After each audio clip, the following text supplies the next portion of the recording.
kalian memberikan tugas untuk berdiskusi.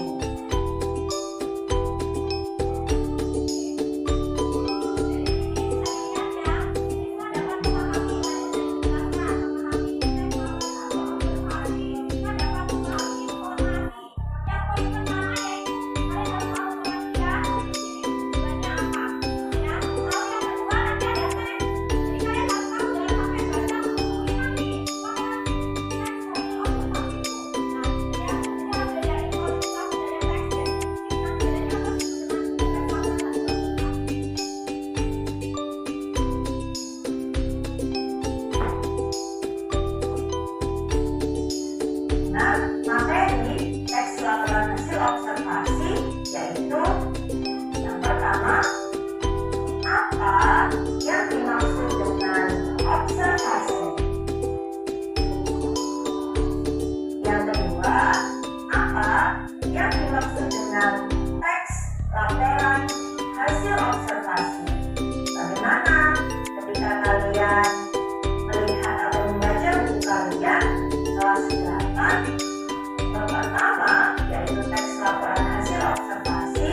Apakah kalian sudah memikirkan atau ada di benak kalian kira-kira apa ya yang dimaksud dengan observasi dan apa yang dimaksud dengan teks laporan hasil observasi? Jika dalam pikiran kalian sudah terpikirkan seperti itu, maka kalian benar-benar ingin mengetahui dan siap untuk belajar.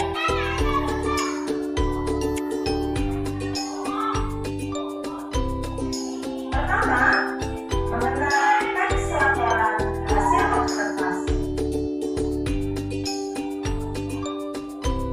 Observasi adalah tindakan mengamati berbagai peristiwa, keadaan, atau benda-benda di sekitar. Lebih gampangnya, kata kunci dari observasi adalah pengamatan. Ya. Kemudian, teks laporan hasil observasi adalah teks yang berisi penjabaran umum atau laporan berupa hasil pengamatan. Jadi, ketika kalian sudah melakukan pengamatan, melihat, mendengar, merasakan di sekitar kalian, kalian bisa menuliskannya ke dalam sebuah teks.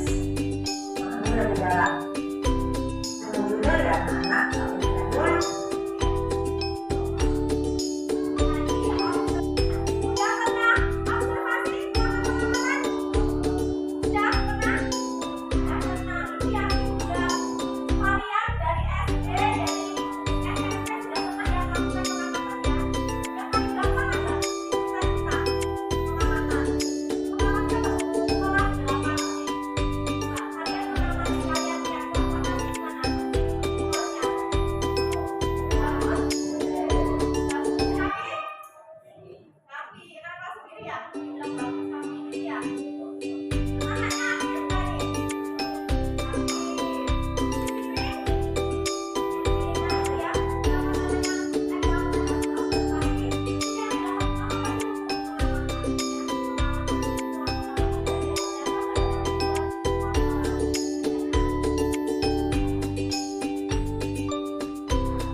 Dalam sebuah teks, tentunya dengan struktur dan tanda baca yang baik dan mudah.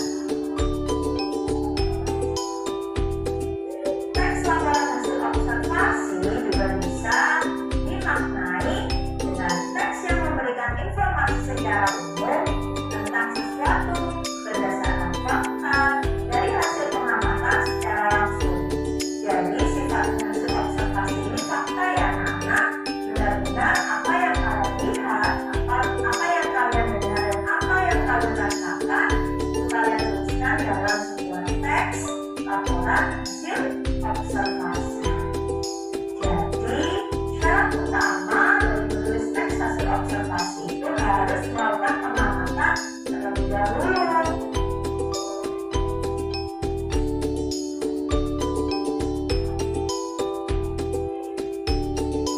Teks laporan hasil observasi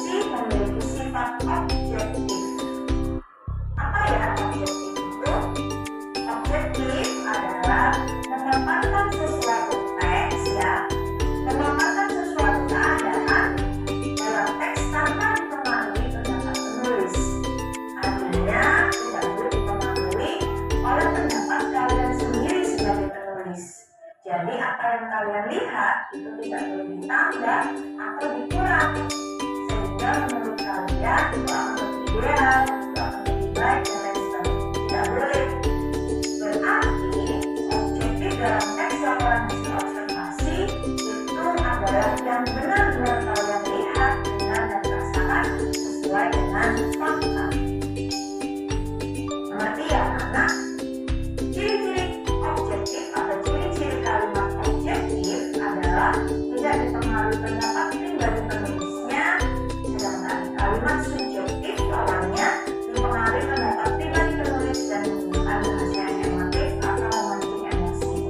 Tetapi ingat, teks laporan hasil observasi ini menggunakan atau memiliki sifat yang objektif, bukan subjektif. Ini hanya membedakan saja supaya kalian tidak salah. Jadi apa yang dimaksud dengan objektif dan subjektif? Karena teks laporan hasil observasi itu menggunakan atau memiliki sifat kalimat yang objektif, maka kita akan mencoba menjabarkan ciri-ciri kalimat objektif sebagai berikut.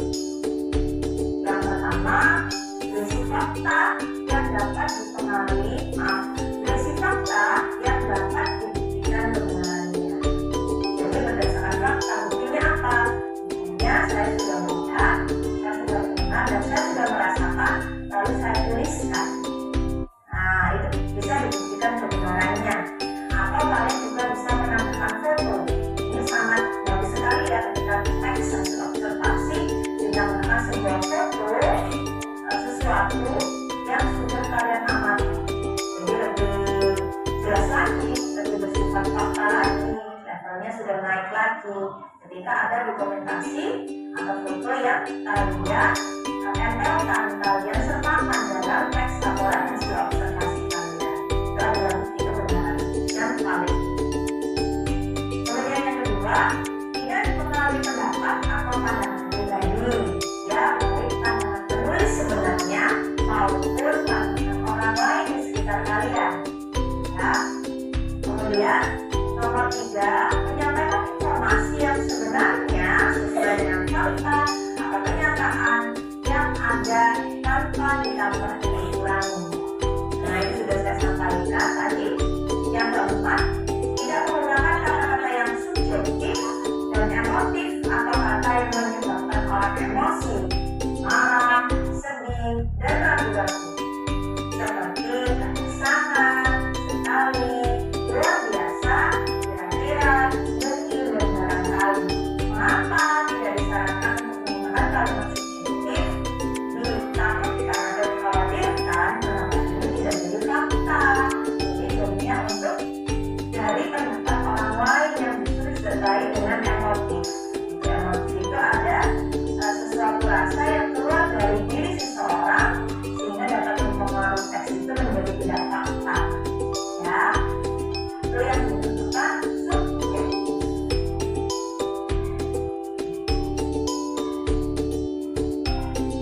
Yang kedua, dalam teks laporan hasil observasi ini, kalian akan menemukan topik dan gagasan utama dalam laporan hasil observasi.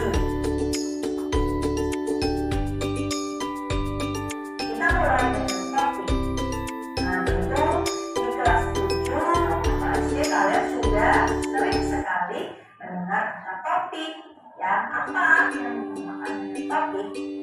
Topik adalah ide atau pokok pembicaraan dalam teks atau karangan yang menggambarkan keseluruhan isi karangan. Nah, topik ini dia bersifat umum. Dia masih umum ya anak. Nanti kita lihat contohnya. Yang kedua adalah gagasan utama.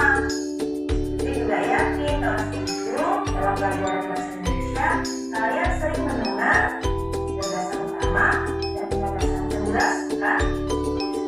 Gagasan utama adalah ide utama atau inti pembicaraan yang ada dalam sebuah paragraf.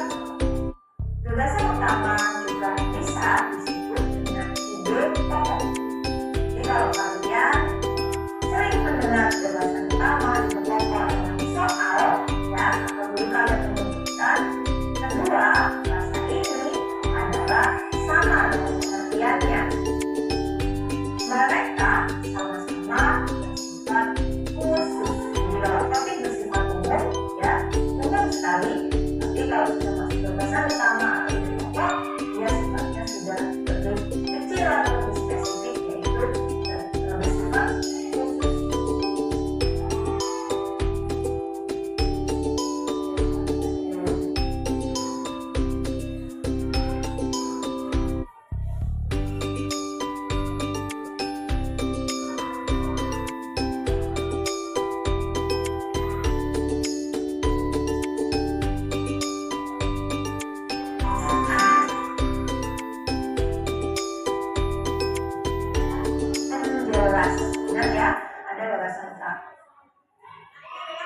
dua paragraf.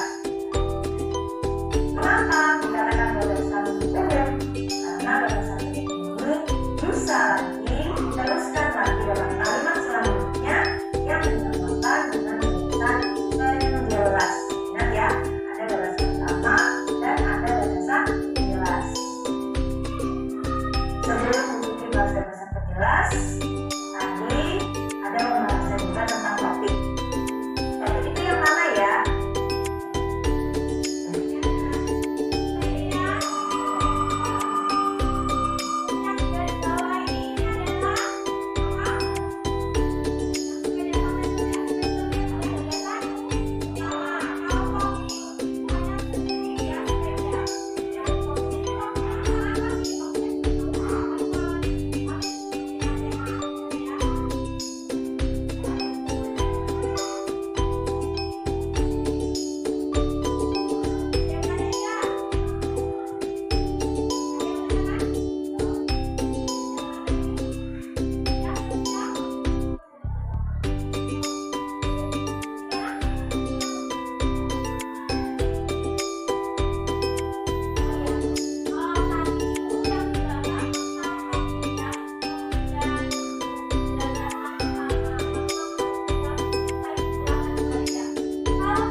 Dapat kalau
besok